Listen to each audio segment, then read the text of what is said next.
Penn State wrestling goes on the road again for another Big Ten battle where they should win pretty comfortably, but that's not going to sway Rutgers' confidence, especially in those lighter weight matchups where they feel like they can win a few of them.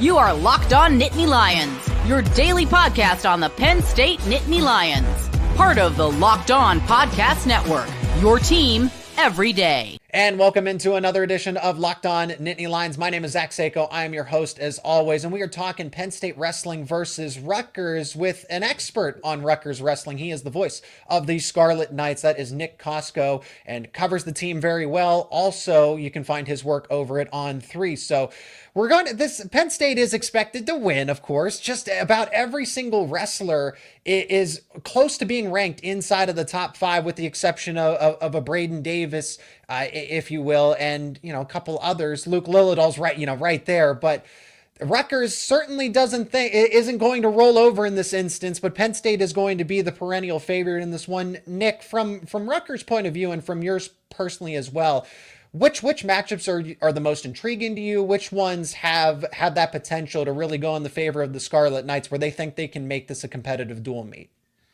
Well, Zach, thanks for having me on, first of all. And also, I think when anybody wrestles Penn State, especially this year, and I would probably throw in last year as well, you better throw up a prayer, wrestle the best match you've ever wrestled if you have any chance of beating these guys. Their dual match winning streak is unlike anything I've seen since I started getting into college wrestling, and then since I started covering it, very intently and in depth. So this is one of the best put together dual meet teams I've seen maybe ever, just based on the talent they had coming back from last year. The new freshmen that are in there right now, it's just unbelievable. And that's no disrespect to last year's team, which set that NCAA team scoring record at the individual championships. And of course, you got Carter Sriracha, who I'll talk about in a second. And of course, Aaron Brooks from last year, 2 4-time national champs in your lineup. You don't get that every day. So as far as what Rutgers expects against Penn State, they've never beaten Penn State. And it's also one of the big boys in the Big Ten that they're still searching for that win against. Head coach Scott Goodale has always called Penn State and others the Big Five. So it's them, Ohio State, Michigan, Iowa, and Minnesota. They're still looking for that signature win, whether it's a top 10 win for the first time in about 6 years, or it's beating one of these teams. And I don't think right now on paper, unless there's a bunch of backups that are going to come out, maybe they'll have a chance. But I think there's a chance for Rutgers to certainly make this duel interesting from a viewership standpoint, from a Rutgers fan standpoint. I don't think anybody in their right mind, even if you're Iowa, of course, I'm sure if you're Iowa, you're going to say we expect to go in there and try to beat Penn State. But I don't think realistically right now anybody's going to beat Penn State this season, maybe even next season, depending upon how lineups shift. So, but that's looking way too far ahead. But as far as individual matchups, I'm looking forward to this one on Friday. I think it starts down low, where Rutgers does have their best guys in Dean Peterson and Dylan Shawver at 125 and 133. Luke Lilladall for Penn State's come on as a freshman. He's squarely in the mix to be an All-American, if not a run at the national finals, because 125 is so wild and so crazy like it was last year. Mm-hmm. Anybody can win. A guy like Dean Peterson can win the whole thing, and I could throw out about 15 other guys within that top 15 that actually could win the whole thing in March. So I'm looking forward to that one. Lilladall, not that he hasn't been challenged, but this is now the meat grinder of his schedule in terms of the Big Ten opponents. So absolutely, he's really proven himself so far, hasn't lost. Dean's coming off a loss last weekend to Nicola Rivera of Wisconsin. He was just in the top 10 last week, and of course, he plummeted a little bit to about 19 this week. After that loss, I think Rivera got bumped up to number 18 this week. So Rivera's a good wrestler from Wisconsin. It was a one takedown match, happened right at the end, so it could have went either way. But that's neither here nor there. I think Dean's still one of the better guys in the country at this weight. So that would be a very interesting match if from the Rutgers perspective, if Dean pulls it off, then all of a sudden you're looking at, okay, now he's going to be put back in the national title mix just after one loss, now a big win. But for Lilladall, I think against a veteran guy who's been to NCAAs a couple times, a guy in Peterson who was one win away from being an All-American back in 2023, this win will say, like, okay, this is a resume boosting win for Luke Lilladall to say, maybe he'll end up being the number 2 seed behind Matt Ramos at Big Tens this year, and a guy who can really compete for a high seed, if not make a big run at Nationals in Philadelphia. So looking forward to that one. 133, of course. You got two Big Ten champs going at it in Shawver, who won 133 last year. Davis, of course, Braden Davis from Penn State, of course, winning 125 last year, up a weight class this year. Now, I think at this point, Davis has pretty much adjusted to the weight change at 133, and he's starting to turn it on a little bit. I know he's not been, as dominant or kind of coming out of nowhere, but I think people know what to expect from him at this point. So he's been up against it a little bit, but obviously he's wrestled still really well this year. That's going to be a very interesting match, considering Shawver was the only guy who won an individual bout in last year's duel against Penn State out in State College. That's true. That was a win over Aaron Nagao last year. I believe Nagao was number 6 at the time. And I know Davis obviously has taken over the role here due to, I believe Nagao was injured in the preseason. Then, of course, Davis came up a weight. They decided to make that move. So that's going to be a great match. And, those are the two I'm highlighting. That there are going to be some other ones. And there is some familiarity with some of Rutgers stars. I know Andy Clark's wrestled Shane Van Ness before. Anthony White, seen Mitchell Bessenbrink 3 times. And then Jaroslav Slavakuski, their Rutgers heavyweight. He's seen Greg Kirkfleet before as well. So Penn State's going to be heavy favorites in pretty much a lot of these bouts. So there's going to be some toss-ups here. And I'm always interested to see where this duel actually starts, because generally Coach Goodell is a traditional guy, wants to start at 125, wants to go down the line from the lightweights all the way up to heavyweight. So if this match does start at 125 like it did last year, I could see a scenario where, maybe Rutgers does win those first 2 bouts that are toss-ups. They're up 6-0 going into 140. Yeah. And Joey Oliveri has seen Bo Bartlett before. And, again, Bo Bartlett, I think I said this on my own podcast the other day, that he wins. He just keeps winning.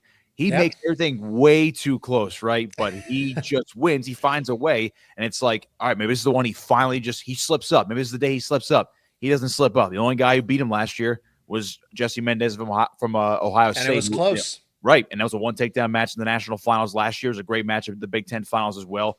And their regular season meeting was also a 1 takedown match. So those first 3, especially if the duel starts at 125, I think those are the ones where I think Rutgers can make a little noise. Not saying they're going to win the duel on Friday night, but certainly make a statement if they win. Let's just say 2 of those first 3. I think Oliveri is up against it a little bit against Bartlett, just because of the experience from Bartlett and him having already beaten Oliveri before. But again, he wrestles close. Anything can happen, but I think those first 2 are especially key at 125 and 133. And that was something I pointed out in the Penn State-Nebraska dual meet, is that at the lower weight class, just because Luke Lillidahl hasn't been here yet, he hasn't. Now, I know he's accomplished so much, but he hasn't been on this stage. Even though maybe other stages are comparable or even bigger, he hasn't been on this stage, on the road like this. So, if you have the opportunity to start at 125, and I think that's at Penn State started at 174, actually, they had the selection, but that was strategic in a sense, because, okay, what happens if you do knock off the star-studded freshman, and then Braden Davis has that matchup against the Jacob Van D, which in a similar sense is, I'm not saying that Dylan Shawver and Van D are the exact same wrestler, but you're getting a wrestler with a lot of experience, arguably somebody that could win at a Big Ten title and contend, definitely to be an All-America type of wrestler, but possibly, if things go well, semifinal, maybe even a championship. Shawver was the only one to win a season ago. And just because of the sake of it, it's really the matchups, because I look at this Rutgers lineup, and someone like a Jackson Turley, who's ranked in the 20s, Nick, I don't look past. It's kind of like the same way that Jacob D against Braden Davis. Turley can go off at any time. He just happens to be wrestling a Levi Haynes, where, okay, you could go off, but you have to wrestle a perfect match just to even score on a Levi Haynes. Yeah, you look at those upper weights. Turley's one of those guys, again, All-American back in 2021. He's been, perennial NCAA qualifier since then, dealt with a lot of injuries after his All-American season as a redshirt freshman. He's one of my favorite guys that I've covered in my time, broadcasting for Rutgers over the last 10 years. He's been very good to me. Him and I have a good relationship, and I love watching him wrestle. He's a very flashy wrestler. He's very exciting. And I think on his best day, he can beat pretty much anybody in the country.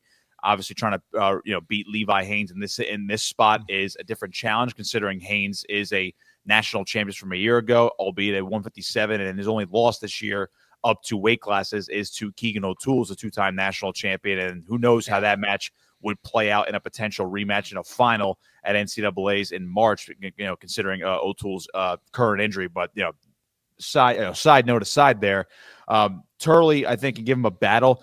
I'm looking forward to see how he measures up against him. Because again, when you talk about the way Turley has wrestled, he has his slip ups here and there. He had a tough match against I think it was Matty Singleton is his name from NC State. It was a dual meet back in November. It was out in Tom's River. It was one of those journeyman events. One takedown match, and Singleton's a ranked guy at this weight class as well. But it's matches like that where you're kind of left scratching your head with Turley. It's like, okay, you were up big, or you stormed, you made a big comeback in this match, and all of a sudden you let that one slip at the end. It's like he'll have matches like that, but when it comes time to it, as long as he gets hot, and I know you're banking on that because you don't want to just bank on him getting hot, but as long as he's dialed in and he's wrestling sound, Turley is capable of putting the moves on pretty much anybody in the country. I don't care who it is, but again, it happens where he can give a lot of guys fits. He might not win all those matches, but he can certainly give some guys fits. So in the dual meet perspective, if it's a situation where he has to limit bonus points, if Rutgers is somehow still in the duel at that point,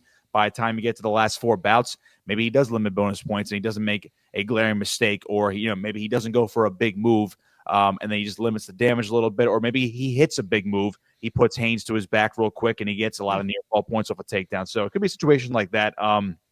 With the other upper weights, and you mentioned how the matchups are very intriguing with the upper weights, and Turley being in the 20s, and I look at another guy like John Posnanski at 197, another All-American from 2021 for the Scarlet Knights when he was a true freshman, blood round guy at 197 last year. Him matching up with Josh Barr, I think, is my other fascinating match that I didn't highlight at the top of the show, just because Barr's a redshirt freshman. He's been on a tear, and I was talking with Justin Bash about this the other day. Barr's been unbelievable. I don't think anybody thought he was going to be this good. Just after, other than Penn State, pretty much. Yeah, I think I want to say he was maybe the 3rd guy on their depth chart if they had an official depth chart going into the season. You had Lucas Cochran. I think it's Connor Marisol is the one who's at 197 for Penn State. Nobody, I don't think, anticipated Josh Barr to win the spot, and then he goes out and dominates his own teammates. I believe he majored both of them at the Black Knight or something along those lines. And, now he's the starter and he's undefeated. And again, one of these guys at 97 at the Big Ten that are at the top, someone's going to have to lose eventually. I don't know if Barr's going to lose before the postseason. I think John Posnanski is certainly a guy he has to not underestimate, considering what Paz has done in his career. He's one of the better guys at 97. Now, again, he's also, like Turley, has taken some head-scratching losses this year a little bit too, but I mean, he's so sound, he's so strong, he's so athletic, and his technique is on point. One of the better upper weight guys I've seen in that Rutgers room in the last 5 years, especially technique-wise. He was an All-American for a reason, and he was virtually 5 seconds away from being an All-American at a different weight just last season. So I'm looking forward to that one. I don't know if the duel will be still within reach for Rutgers at that point, but if it is, or if it somehow is, or at least just from a fan perspective, John Posnanski getting a win over Josh Barr would be huge from a Rutgers perspective. But it's also, I think it's going to be a good match anyway. This one goes down Friday the 24th, 8 p.m. Eastern time is the first bout. But this isn't the only battle that Penn State and Rutgers have. No, there's one off of the mat, and it's for the prized recruit. Everybody knows him at this point, Bo Bassett. We'll talk about where he's leaning or where we project that he could end up. Rutgers, Oklahoma State, Penn State are still in the thick of it. We'll get our thoughts out there here on this edition of Locked On Nittany Lions coming up next. This message is brought to you by Prizepicks, the place to get real money sports action. With over 10 million members and billions in winnings, Prizepicks has changed the game in daily fantasy sports. Whether it's the playoffs or the regular season, Prizepicks has made it easier than ever to win big while enjoying all of the football action. Now it's playoff time, and there's no better way to get in on the action than with Prizepicks. Here's how it works. You simply pick more or less on at least 2 players, and if your picks hit, you could win up to 1,000 times your cash. Yes, that is right. 1,000 times your money just by making a few simple selections. And in this postseason, you can select any player that is available. For example, Jalen Hurts. Do you think he's going to have more or less than his passing yards? Or what about Travis Kelce? Do you think he's going to have more or less than his receiving yards? It's fun to predict, easy to play. Plus, with the Prizepicks Flex Play, you can still double your money even if one of your picks does not hit. And with the app, you can get your winnings fast, sometimes in as little as 15 minutes.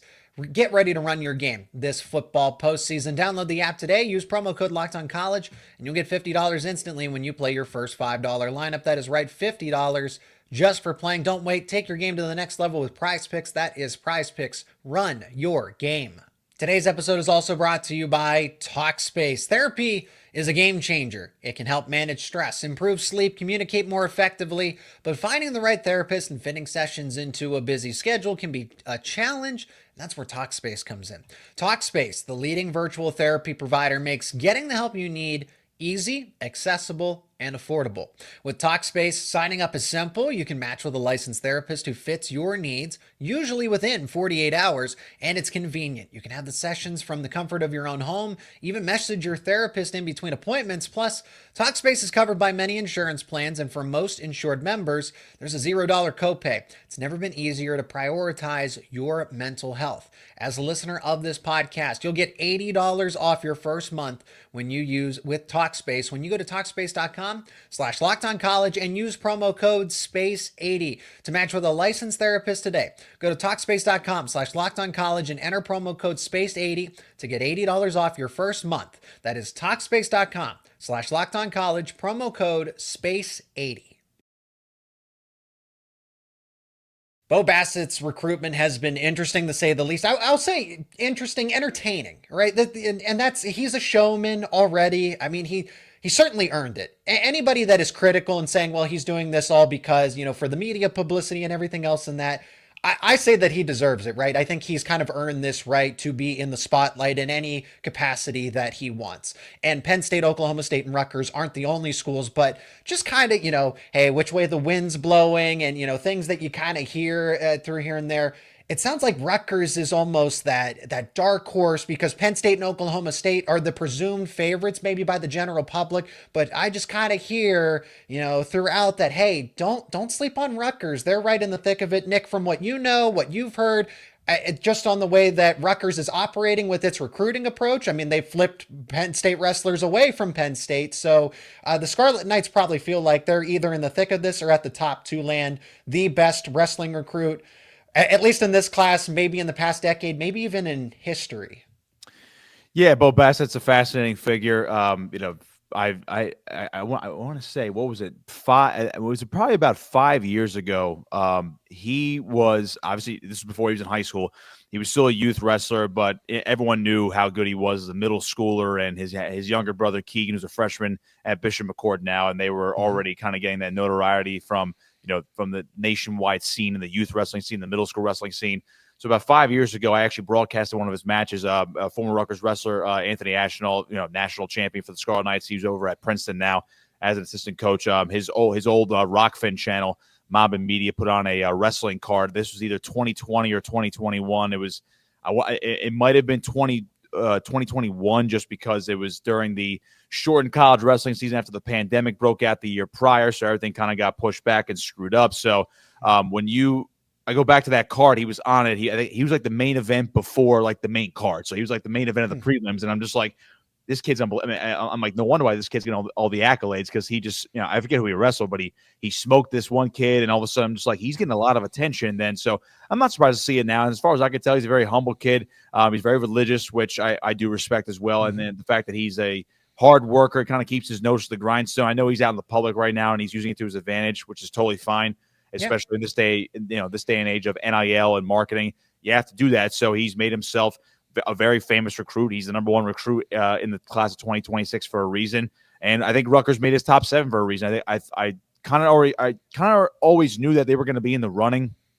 I think it's easy to say, schools like Penn State, Oklahoma State, Iowa are going to be, the quote unquote front runners for him. I don't think he's truly made a decision on who's going to be maybe his top 3 or top 4. Obviously, if you're following his recruiting saga, he pretty much just cuts one team every week. He cut 2 the other week, so to trim down to 7. But he is going to be visiting Rutgers this weekend. He's going to be there Friday for the Penn State match. So he's already seen Penn State. He's gotten the home visits from pretty much everyone around the country at this point. He's seen a lot of campuses, but I believe Rutgers is his last official visit on a campus. I'm not sure if he's going to be there on Sunday. When Rutgers does host Illinois for a 1 p.m. duel. I'll be calling that one on Big Ten Plus on Sunday. I will be there in attendance on Friday, kind of just, doing a little digital content and, getting the lay of the land and seeing the duel from a different perspective on Friday night. So if I run into him, I'm sure I'll try to talk to him and see where he's at. I'm sure he's not going to divulge any additional information either on or off the record. I think he's truly trying to feel out this entire process. But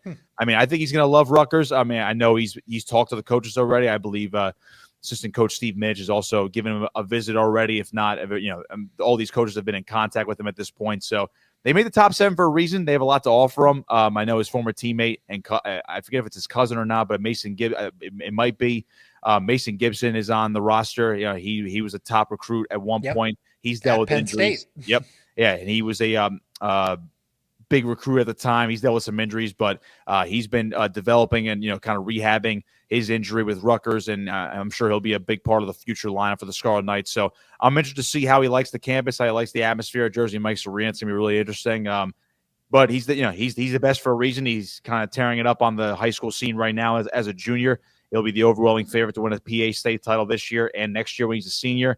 I based on what I can gather, I think he's definitely going to make a decision before the year is out. I would say maybe he like cuts it down to top 5 and he'll decide after his high school season. So if I had to make an educated guess, at least as to his top 5, and I do believe Rutgers has a legitimate shot. I'm not going to go out here and say I do. I'm not going to say they're going to go out there and definitely get him or definitely not get him, but I think they do have a legitimate shot to get him based on the information that I have gathered, what I've heard, and what can I at least guess off my educated brain here. But I would say his top 5 maybe are along the lines of a Penn State and Iowa, an Oklahoma State or Rutgers, and I would say maybe a Michigan. I think Virginia Tech is still in the mix as well. I'm forgetting one school off the top of my head, but I think Rutgers will at least make his top 5, if not his top 4 at one point, and then we'll see where it goes from there. But yeah, it looks like he is the real deal, and he'll definitely be a program changer wherever he goes.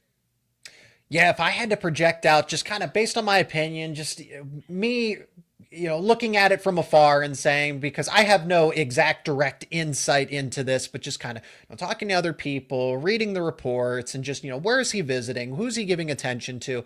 I do think that his top 3, maybe not necessarily tomorrow, but at this point in time, I do think Rutgers is a legitimate contender. I also think Oklahoma State and Penn State are as well. And I'll go a step further. I do think, unless things change, I think David Taylor and the Cowboys have the advantage here. If I just had to make, this is really an uneducated prediction for the most part, because there are people that know more than I do. But Oklahoma State, it's also, are you going to be able to recruit his younger brother as well? I think that's a big part of it too. Penn State's roster is really overcrowded. Yeah. I'm not trying to say that they wouldn't work to try to make sure that they could both fit in the lineup one way or another. I think they both will go. I think that's the deal. Yeah. If based on what he's said in the past, Bo, especially in his newsletter, he's pretty open and honest about the recruiting process and what he's looking for the future. Like, once he commits to a school, basically the family's going. I'm not sure about Melvin Miller, who's only a sophomore, by the way, so he's not taking these official visits, and he's not being recruited officially, as a junior and above. But I believe wherever Bo goes, I think his younger brother Keegan is going to go to the same school, and then Melvin, right. I'm not really sure if he's going to follow the two of them to whatever school. There's a good chance if you land Bo, you obviously get Keegan, his younger brother, then there's a good chance you can land Melvin Miller as well.